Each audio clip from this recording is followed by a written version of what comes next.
We're at Bearded Goat Home Brewery in Oshkosh, meeting up with Brandon Zeddies during a brew day. This is Oshkosh Beer.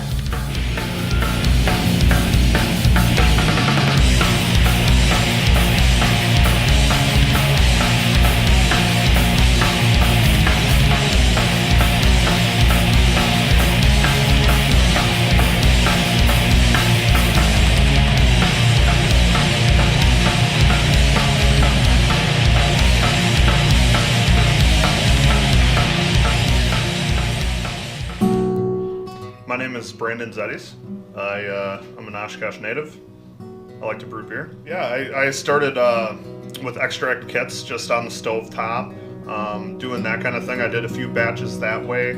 I don't know that it was an immediate attraction because the first batch of beer I made was an Irish Red. It seemed like a pretty simple thing to try, just an extract kit. And it didn't turn out like amazing. You know, it kind of proved to me that I need to work on that a lot. And I think it took a few batches to really decide if I wanted to put that work in to try to, make something. And I think it was my third batch of beer was a milk stout, and that turned out nice. And I thought, whoa, I got one right.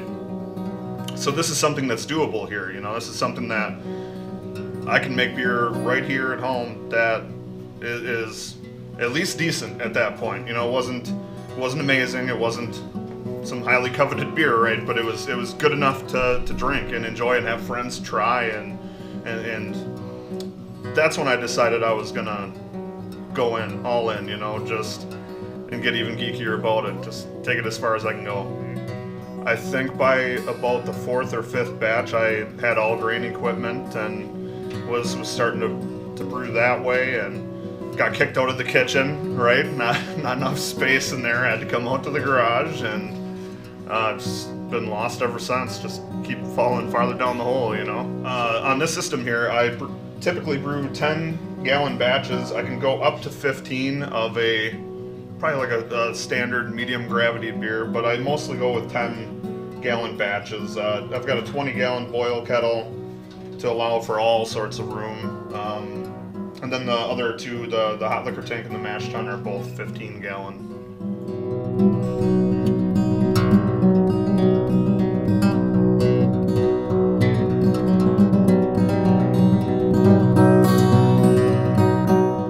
I typically brew a lot of very hoppy beer, IPAs mostly, that kind of thing.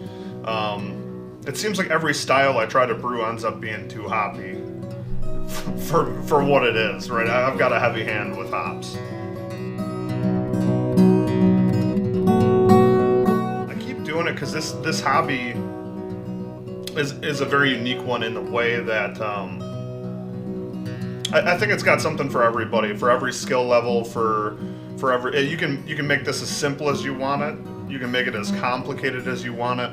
But at the end of the day, we're all drinking beer, and beer is a pretty special thing, I think. When you're sad, you can drink a beer.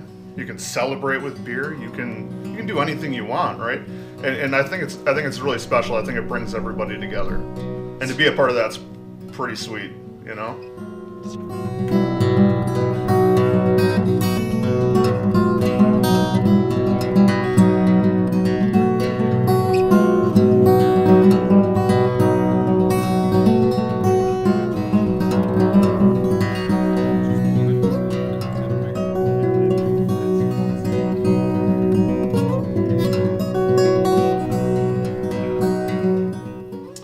I try to brew every other weekend, but sometimes, life gets in the way of that. It's kind of difficult sometimes to keep up with it, but I try to once every couple weeks. I don't really brew much past the first week or two in December. So in November and early December, I really try to brew. I mean, there might be every weekend leading up to that to fill up every keg that I own to make sure that we're drinking good beer all winter long. And then hopefully by the time those kegs are kicking in spring, we're filling them back up. I try to make my production schedule match that. And it's a ever-growing demand. Yes, actually, quite a bit of the beer I drink here is homebrewed right here. I've actually tried to cut back a little bit on buying beer. I mean, the market's just getting flooded with all these different options, and sometimes it's easier for me to just brew what I want and cut through the guesswork of what we're buying and checking dates on hoppy beers. I mean, the thing's getting ridiculous with this whole thing. So much easier, I think, to be like, hey, I brewed this IPA a month ago. It tastes great. It's on tap. Done. No guesswork. Just keeping it simple.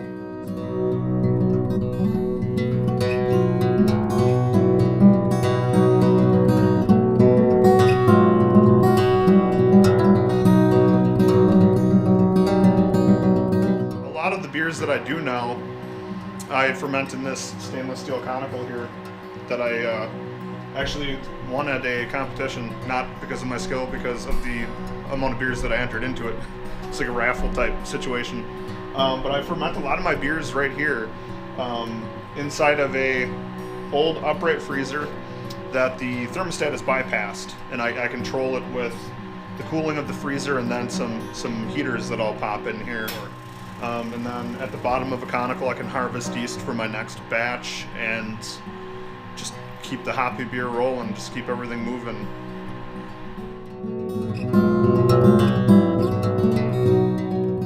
My wife likes some of my beer.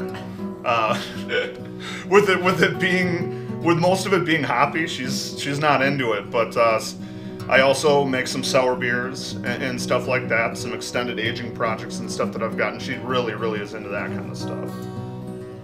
What's the bearded goat thing about? That is actually just, I figured since this is kind of a production, I thought, well, it'd be kind of neat to have like a name. Because if I'm not going to go pro with this and I'm content just keeping this, I just thought just try to make it as much of a full-scale brewery, right, as I could. So I figured I needed a name. No, I'm content with homebrewing. I'm content with just keeping this as my my crazy hobby. I don't really want to take that and turn it into a daily grind, that kind of thing. I would like to maybe brew a couple batches on a bigger level, maybe at one of our local breweries. Right? that would be pretty sweet. Fox River. Right, but no, that's gonna be in there for sure.